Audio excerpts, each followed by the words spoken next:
எனக்கு அன்பான தெய்வ மனிதர்களே, இன்றைக்கு நாம் பார்க்க போகிற புஸ்தகம் என்னவென்றால் நியாயாதிபதி புஸ்தகம். இந்த நியாயாதிபதிகள் புஸ்தகம் என்று பெயர் வர காரணம் என்ன?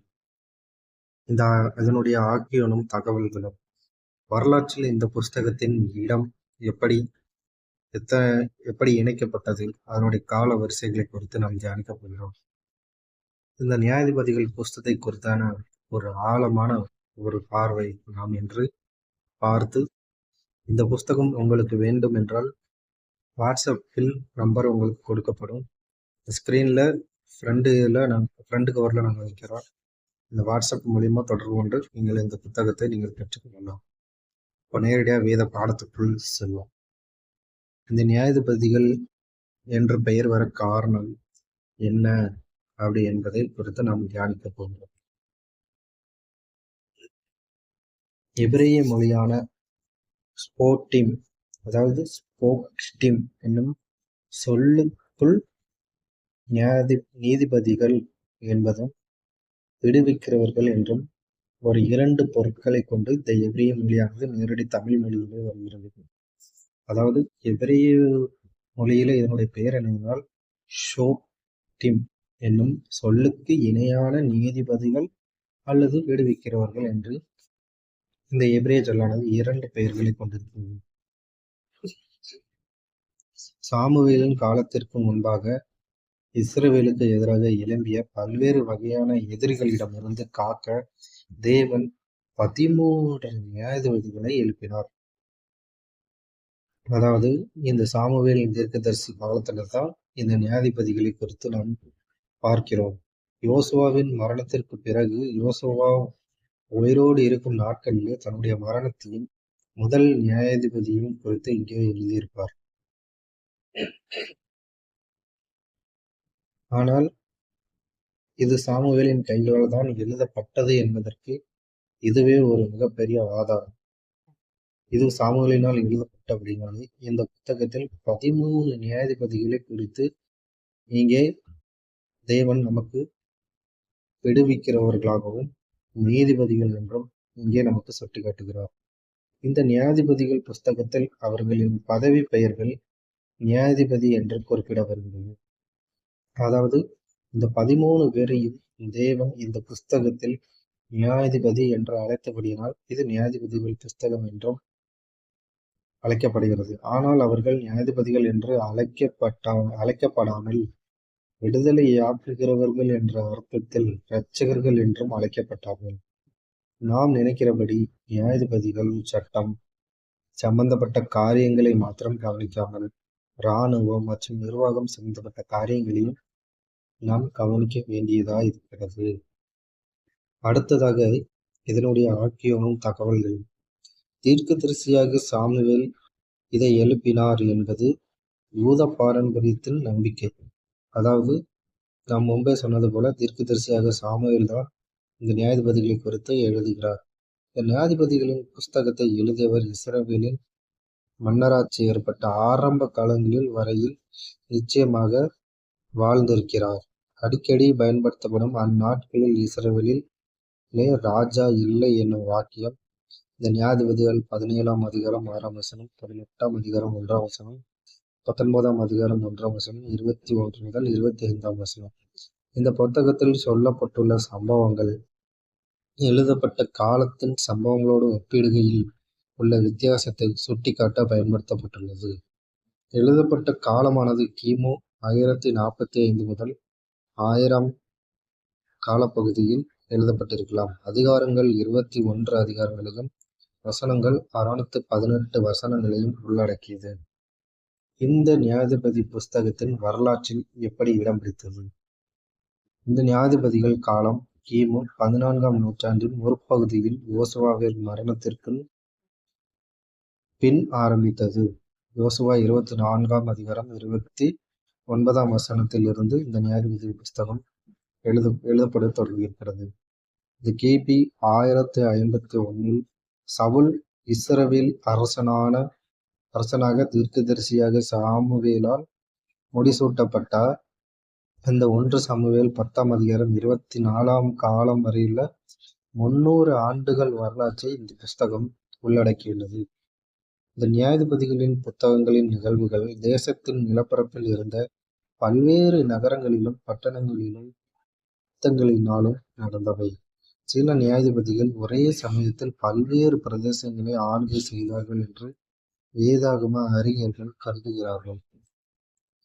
இந்த நியாயாதிபதி புஸ்தகத்தை குறித்து கொஞ்சம் விரிவாக நாம் பார்க்க போகிறோம். முதல் 2 அதிகாரங்களும் யோசுவாவின் மரணத்தையும் அவனது மரணத்திற்கு பின்னான சந்ததியாரை குறித்தும் சொல்கிறது. கர்த்தரையும் அவர் இஸ்ரவேலுக்காக செய்த கிரியையும் அறியாத வேறொரு சந்ததி அவர்களுக்கு பின் எழும்பிச்சு. இந்த நியாயாதிபதிகள் 2ஆம் அதிகாரம் 10ஆம் வசனம். இந்த நியாயாதிபதிகளின் புத்தகம் முழுவதிலும் தேவனாகிய கர்த்தரே இஸ்ரவேலின் அதிபதி என்பதே அடிப்படை பிரச்சனையாக இருந்தது. அதிலும் குறிப்பாக அவரது ஆளுகையை ஏற்றுக்கொண்டு அவருக்கு உண்மையே இருத்தல் என்பதே பிரச்சனையாக இருந்தது. இஸ்ரவேலின் மீதான தேவனின் ராஜரீக ஆளுகை என்பது சிறப்பான முறையில் சீனாய் உடன்படிக்கையிலும் யாத்ராகமும் ஆதியாகமும் 19ஆம் அதிகாரம் 24ஆம் வசனத்திலே யாத்ராகமும் 19:24ஆம் வசனத்திலே பின்பு மோசையினால் மோவாபின் சமவெளிகளில் புதுப்பிக்கப்பட்டதினாலும் உபாகமம் 29ஆம் அதிகாரம் அதன் பின்பு யோசுவாவினால் செய்கையிலே நினைவூட்டப்பட்டதினாலும் யோசுவா 24ஆம் அதிகாரத்தில் உறுதிப்படுத்தப்பட்டிருக்கிறது. இஸ்ரவேலர் தேவனின் ராஜரீக ஆளுகையை திரும்ப திரும்ப தள்ளிவிட்டதை குறித்து இந்த புத்தகத்தை ஆக்கியோன் குற்றம் சாட்டுகிறார்கள். கர்த்தருடைய புத்தகங்களை செய்வதை நிறுத்திவிட்டு தங்கள் குடும்பங்களில் அதாவது கர்த்தருடைய யுத்தங்களை செய்வதை நிறுத்திவிட்டு தங்கள் குடும்பங்களின் கால்நடைகளின் நிலங்களின் நன்மைக்காக கானானிய தெய்வங்களை நோக்கி திரும்பி ஒவ்வொரு நாள் வாழ்க்கையிலும் கைக்கொள்ள வேண்டிய கர்த்தரின் கட்டளைகளை கைவிட்டார்கள் என்பதை இந்த புஸ்தகம் நமக்கு விரிவாக காண்பிக்கிறது. நியாயாதிபதிகளின் 2வது பாகத்தில் இந்த புத்தகத்தின் சம்பவங்கள் ஒரு வட்ட சுழற்சியின் ஒழுங்கில் அமைந்திருக்கிறதை அவதானிக்கலாம். இஸ்ரவேலர் பாவம் செய்தல் 1வது. 2வது, அவர்களை ஒடுக்க தேவன் எதிரிகளை எழுப்புதல், அந்த எதிரிகளை ஒரு குறிப்பிட்ட காலம் வரையில் சேவித்தல். 3வது, தேவனை நோக்கி கதறி மன்னிக்கும்படி விண்ணப்பித்தல். 4வது, அவர்களை விடுவிக்க தேவன் இரட்சகர்களை எழுப்புதல், அதாவது நியாயாதிபதிகளை. 5வது, நியாயாதிபதிகள் எழும்பி எதிரிகளுடன் யுத்தம் செய்து விடுவித்தல். 6வது, மீண்டும் பாவம் செய்து அதே வட்ட சுழற்சியில் ஆரம்பிக்கும் வரை கொஞ்ச காலம் சமாதானம் நிலவுதல். ஆனால் ஒவ்வொரு வட்ட சுழற்சியின் போதும் இஸ்ரவேலரின் நிலை தாழ்ந்த போதும் அல்லாமல் அவர்களும் நியாயாதிபதிகளினது தார்மீக ஒழுக்கங்கள் தொடர்ந்து சீர்கெட்டு போனது. இந்த புத்தகத்தின் முடிவு இந்த சீர்கேட்டை பதிவு செய்கிறது. இந்த புத்தகத்தின் இறுதி வசனமே இதற்கான சான்று. அந்நாட்களிலே இஸ்ரவேலிலே ராஜா இல்லை, அவனவன் தன் பார்வைக்கு சரி போனபடி செய்து கொண்டான். நியாயாதிபதிகள் 21ஆம் அதிகாரம் 25ஆம் வசனம். கடைசியாக இந்த நியாயாதிபதிகள் குறித்து இந்த 15 பேரை குறித்து நாம் பார்க்க போகிறோம். அந்த பட்டியலையும் அதற்குரிய ஒரு விவரங்களையும் இங்கே நான் வாசிக்க போகிறேன். இதனால கடைசி பகுதி எசேக்கியேல் 1ஆம் அதிகாரம் 1, அதாவது ஓத்னியேல் 3ஆம் அதிகாரம் 7 முதல் 11ஆம் வசனம் வரை. யோசுவாவின் மரணத்திற்கு பின் 1வது நியாயாதிபதி. 2வது ஏகூத் 3ஆம் அதிகாரம் 12 முதல் 30ஆம் வசனம் வரை மோவாபியரோட யுத்தம் செய்கிறார். சம்கார் 3ஆம் நியாயாதிபதி, பெலிஸ்தருக்கு எதிரான யுத்தத்தில் இஸ்ரவேலை நடத்தியவன். 4வது தெபெரால் 4ஆம் அதிகாரம் 5ஆம் வசனத்தில் தீர்க்கதரிசியானவளும் கானானியருக்கு எதிரான யுத்தத்தில் பாராக்கை வழிநடத்தியவளுமான ஒரே பெண் நியாயாதிபதி. 5வது நியாயாதிபதி கிதியோன் 6ஆம் அதிகாரம் 8ஆம் வசனத்தில் 300 பேரை கொண்டு மீதியானியரை முறியடித்தார்.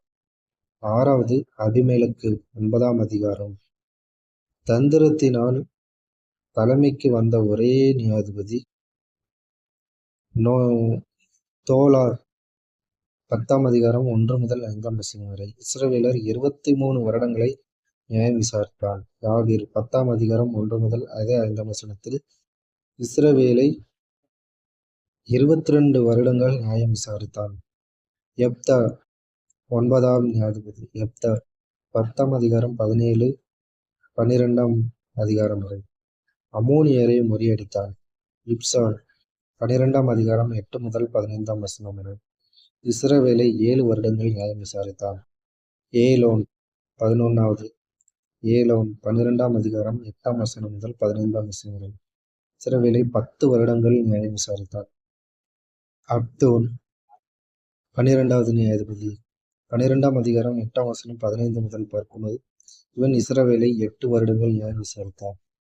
13வது சிம்சோன் 13ஆம் அதிகாரம் 16ஆம் அதிகாரம் வரை. பெலிஸ்தியரை தனியாக முறியடித்தான். 14வதாக ஏலி 1 சாமுவேல் 1ஆம் அதிகாரம் 9ஆம் வசனம். சீலோ ஆசாரிப்பு ஸ்தலத்தில் இருந்து நியாயம் விசாரித்த ஆசாரியர்.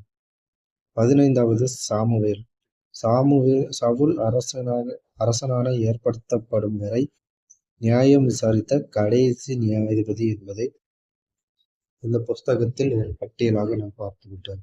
இன்றைக்கு இந்த வேத பாடங்கள் முடிந்தது. நாம் நாளைக்கு ஒரு 3 அந்நிய தெய்வங்களை குறித்து ஒரு கொடூரமான இந்த நியாய புஸ்தகத்தில் நடந்த சில விளக்கங்களை குறித்தும், இந்த ஜனங்கள் எப்படி விழுந்து போன நிலைகளை குறித்தும், தேவனுடைய அன்பை குறித்தும், வேதாகமத்தில் பதிவு செய்தது ஏன் இதெல்லாம் என்பதை குறித்தும் நாளை நாம் கவனிக்கப் போகிறோம்.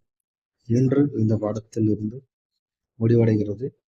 நாளை பகுதி 2 நாம் சந்திப்போம். நாளை நன்றியை தெரிவித்துக் கொள்கிறேன்.